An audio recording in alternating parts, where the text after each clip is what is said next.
As you may know, I believe there isn't much wrong with this world that couldn't be cured by more democracy. It's an essential safety valve for a healthy society, and I can't praise it highly enough.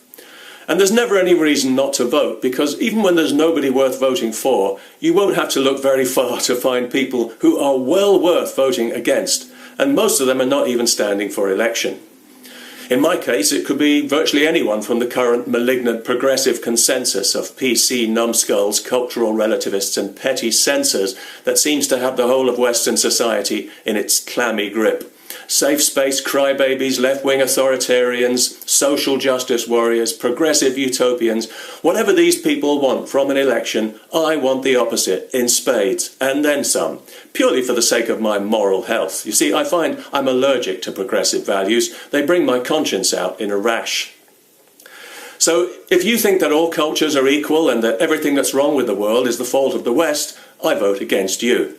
If you think group identity should trump individual liberty, I vote against you and against any group you identify with. I don't need anyone to vote for as long as you're around. If you think feelings are more important than truth, I vote against your feelings and against your truth. And if you are usually the first person to mention race in a political debate, chances are you are the racist. I vote against racism and against you, you racist. I vote against anyone who thinks a violent tantrum is a valid response when democracy doesn't go their way. Like the hysterical anti-Trump protesters in America right now. The more angry and frustrated those people are, the happier I am. And I will always vote against them by voting for what they don't want, even if I don't really want it either. I vote against anyone who thinks they have a right to police someone else's opinion. Free speech is absolutely non-negotiable, whatever some slimy politician might say, because it is the wellspring of our civilization, and if you pollute that, you pollute the river, and you kill all the life in it. I vote against that. And if you're the kind of dipstick who likes to claim free speech while you're shouting people down to shut them up, not only are you a disingenuous, hypocritical dirtbag, that goes without saying, but you have no business calling anyone a bigot. The definition of a bigot is somebody who won't listen to another point of view. That's you. You are the bigot, you bigot, and I vote against you. I vote against all hate speech laws and against anyone stupid enough or corrupt enough to support them. If anything qualifies as hate speech in this world, it is Islamic doctrine. And until we start prosecuting that and the people who preach it, no law against free opinion has a moral leg to stand on. And if you think it does, guess who I vote against? Especially if you're a police officer who selectively enforces the law to appease Muslim sensibilities. Hello again, Rotherham. I vote against you with size 12 boots on, and if you had any personal integrity, you would vote against yourself, you treacherous common-purpose muppet. If you've ever called Israel an apartheid state, the word moron was invented for you. I vote against morons. And if you think I shouldn't use the word moron because it's offensive, you're an imbecile and a retard, and I vote with extreme prejudice against imbeciles and retards, and I can do this because, unlike you, I haven't been crippled by political correctness. Lucky me.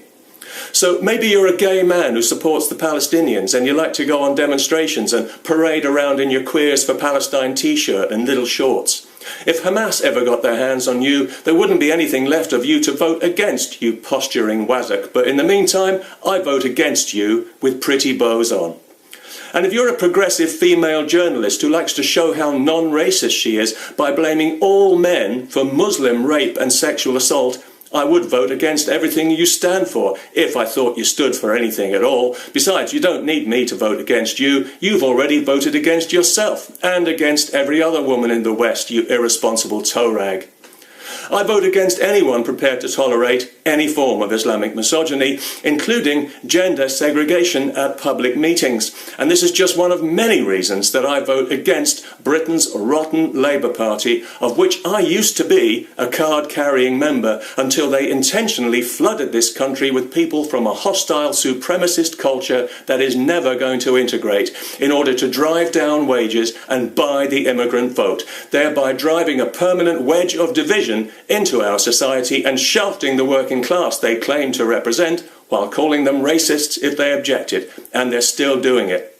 So if you vote Labour, I vote against you with brass knuckles on, which is awkward as I've got friends who are dumb enough to still vote Labour and I don't want to upset them, so I'll just have to hope they don't see this video and we can keep it as our little secret. And finally, the Islamic supremacist propaganda term, Islamophobia, is the shovel that we've been handed to dig our own grave in the West, and far too many of us are busy digging.